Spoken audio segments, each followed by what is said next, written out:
as well, and these guys are fantastic. So you understand, and I think football is, it's emotional.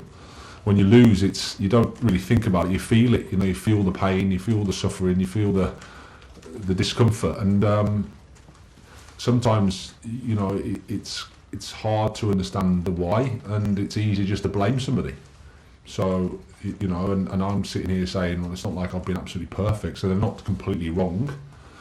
But I think it's always very complex, and you just try to put it into perspective. You try to remember that you're capable. You try to remember how you got here, and 2 months ago I was considered to be a top coach, and if you consider the people that I've played against and played with, and they would probably say the same.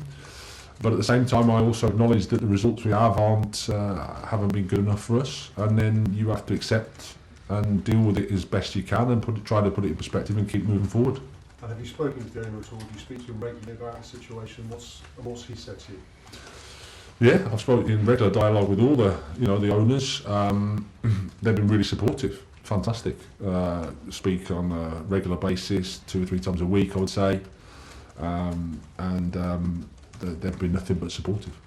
And is one of your big challenges trying to lift your players? Because I suspect confidence is now, no matter the lack of it, is a massive issue, isn't it?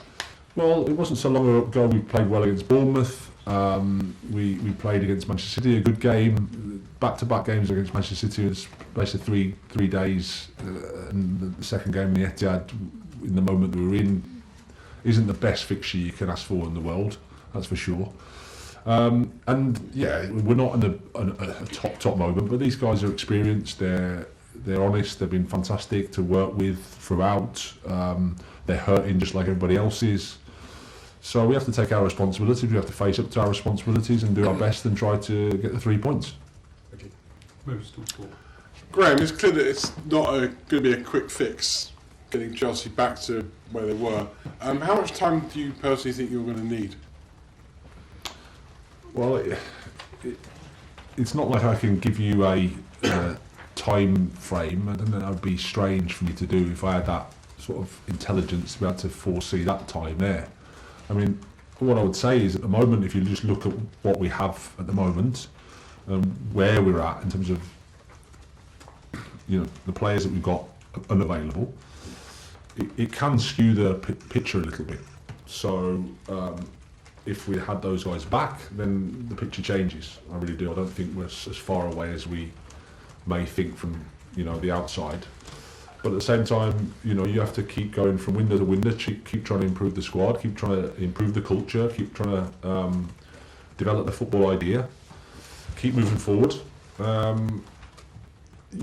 As much as these periods are not nice, and they're not, I think sometimes you have to use them as a way to get through them and be stronger as a result of it. But at the time, it's not pleasant. It would seem that the only legitimate thing, but the only thing you win this season is Champions League if you win that competition. But top 6, top 4, is that still an objective? Well, I think it's always an aim. We've got a lot of points to play for, but at the same time, I think I'll be wasting my time if I'm worrying about what we're going to do in 5 months' time. I need to focus on the next day's training and the next match. That's where we're at the moment. We can improve a lot. We can be a lot more positive quickly with results, with players, with improved performances, and things can change. The picture can change quickly. But at the moment we're suffering and we have to accept it, but work through it. And finally, with Joao Felix, he has played as a central striker for Atletico Madrid as well as out wide in a number 10 position. The central striking position here at Chelsea, bar Drogba and bar Costa, has been a problem for 20 odd years. Is he going to be a man to come in and help solve that problem for you, or are you going to play him elsewhere? My thoughts are that you have to fix the team, and it's not just one person to solve your problems. I think you have to fix the team. You have to attack better, create more chances, and then I think whoever's playing there can score and the team can win. That's what we have to do. That's the focus. But clearly, Joao's a top player. He's a talented player, and he can help the team. Okay, last question in the broadcast section. Liam at Athletic. Hi Graham. Hi. Just to follow up on Felix, I know you're waiting to find out if he's registered for Fulham, but how confident are you that he can make an immediate impact in a new team, a new league, and what are the qualities do you think he gives you that the other forwards, that maybe complement the other forwards that you have? Well, he's been training regularly and he's had game time, so I think from a physical perspective you can go in. I mean, it's always a little bit unknown because you're going from one country to another country and there's always an adaptation period, but in terms of how long that takes, it can go from case to case and player to player.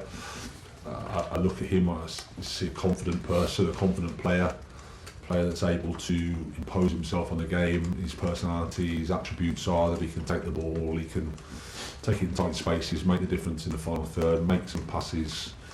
I think he complements what we have as well, so he's a nice addition. We're really looking forward to working with him. Okay, that's the end of the ball.